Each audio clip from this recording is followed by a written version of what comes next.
That is wow. That you may be seated. Wow. That is really awesome.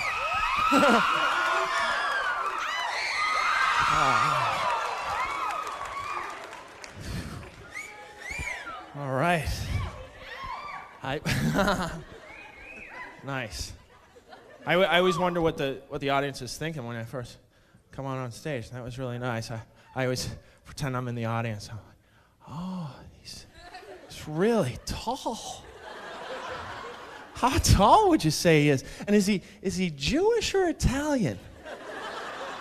He looks Jewish, but God, he's so tall. His hair is perfect. I'm sorry, that's what I was thinking. What can I tell you? I don't have a great nose, but God smiled on my head, and I thank him for it. We all have them, some nights where you don't want to go out.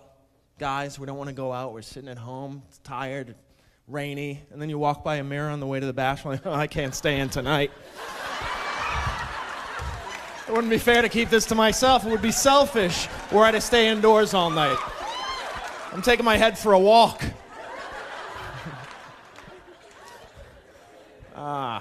I am a Jewish guy.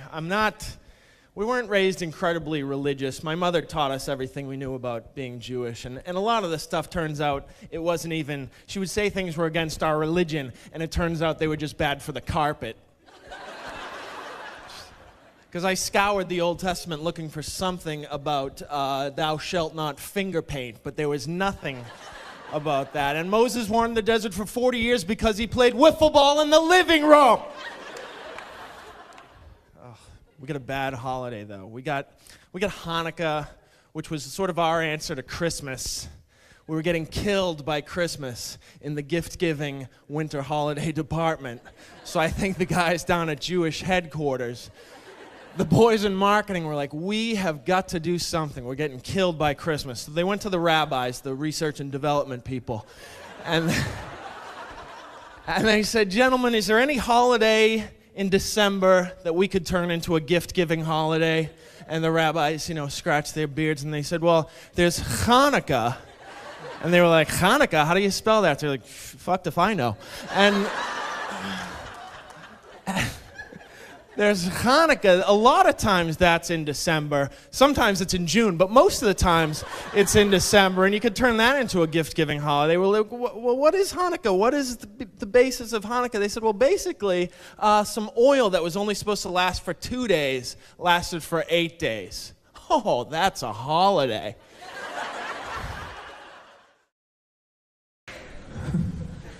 Bill Gates will never have that feeling. The found 20, it means nothing to him. Nothing. A 20 is more annoying to Bill Gates than a nickel is to us. Exponentially more annoying. And how annoying is a nickel to us? It is, I hate them. I hate them because they're quarter impersonators. They sit in your pocket and they do this, they do a great quarter. They're just like, you reach in there and you're like, oh, I got a nickel. Son of a bitch, nickel, you got me, I gotta give it to you, do a great quarter. Do you do Christopher Walken? I won't charge you for that one. But you don't have change for the meter, or for the laundry, or for the Mike and Ike's at the front of the grocery store. You know what I'm talking about? The Mike and Ike's from the front of the grocery store? This is interesting. They sell candy at the front of the grocery store in gumball machines, okay? Those nasty, nasty gumball machines. They probably haven't rotated the stock in 35 years. They sell the same candy inside the grocery store in a box, hermetically sealed, free of all disease, fresher, and at a lower unit price than the candy at the front of the store. But schmuck that I am, if I have a quarter and they have candy out there, I'm like, no, forget about you, freshness. I want I want my Mike and Ike's to tumble down a spout.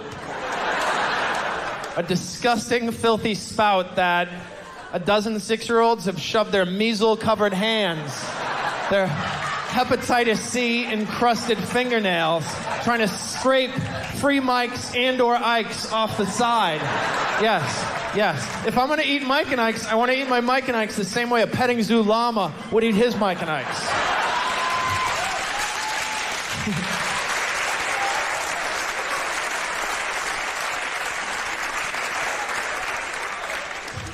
All right. Stay on point. Bill Gates, $20 means nothing to him.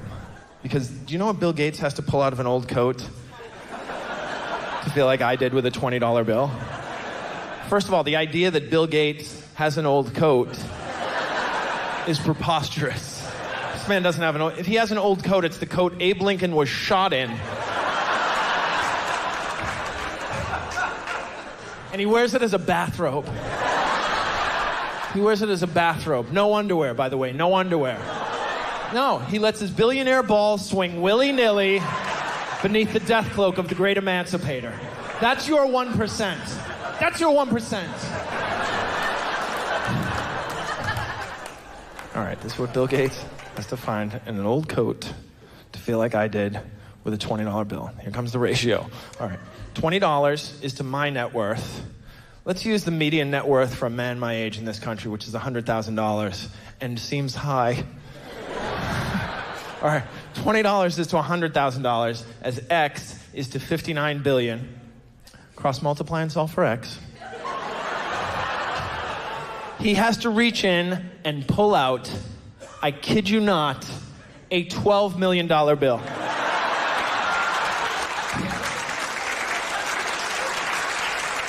His 20 is 600,000 20s. You are not going to forget 600,000 20s in an old coat. Because as you lift it back into the closet using a forklift, you will think to yourself, hey, why does this weigh 1,320 pounds heavier, according to Ask.com, than it did when I put it on this morning?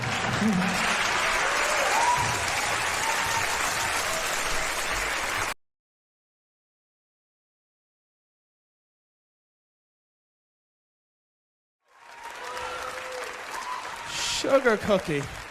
Oh, sugar cookie, stop. You're making an ass out of yourself, sugar. Sugar cookie, look inside.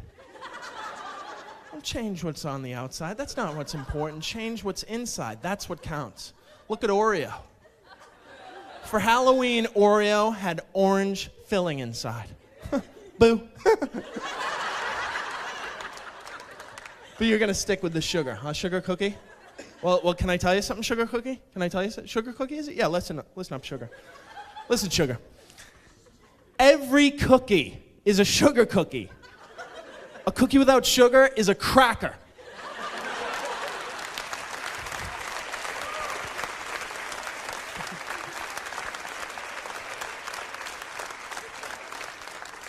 You gotta look to the Oreo people, man. That's who the sugar cookie should look up to, because Oreo just was great and then kept getting better. Like Michael Jordan, just when you thought, oh, he's the greatest ever, he just kept getting better. Like the Oreo cookie, we were fine. We were fine with the Oreo cookie. We were like, oh, it's perfect. It's perfect. And then they added double stuff. I will never forget that day that the double stuff came out, October 11th, 1982. I saw the double stuff and I said, whoa, what's the catch? You know what I mean? I was taught if it looks too good to be true, it's too good to be true. And I said, well, what do I owe you? Double the stuff, same price. Well, how do you turn a profit? We don't care about money. We want to make you happy. Oh, well, you've succeeded. Oh, Oreo. Wow. And they didn't stop there. They could have stopped there with double stuff. Then they put peanut butter in the middle. Peanut butter in the middle of an Oreo cookie, my God. That's cocky, though. That's arrogant. That's like they went up to Nutter Butter, put their finger in their chest and said, we got it. Yeah, we'll take it from here, Nutter Butter. I think we know what we're doing with cookies. Yeah. We're Oreo. Maybe you've heard of us. Oh, yes, you have heard of us. Yeah, we're America's favorite. It's cute how your name rhymes, but we're going to take it from here, Nutter Butter. Then they put chocolate in the middle of an Oreo. Chocolate in the middle of an Oreo, my God. Delicious, but a little scary, isn't it? Because it's almost like, Oreo, have you been reading my diary? You know, it's been a fantasy of mine forever. You made it happen, and I thank you. My favorite thing to put my Oreos in, milk.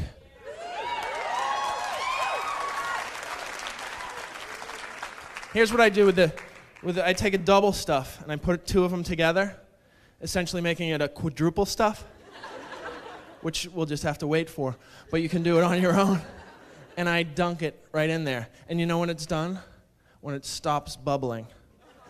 Then it's done. And when it stops bubbling, I go, ding, and I take it out and I eat it. Because it's delicious.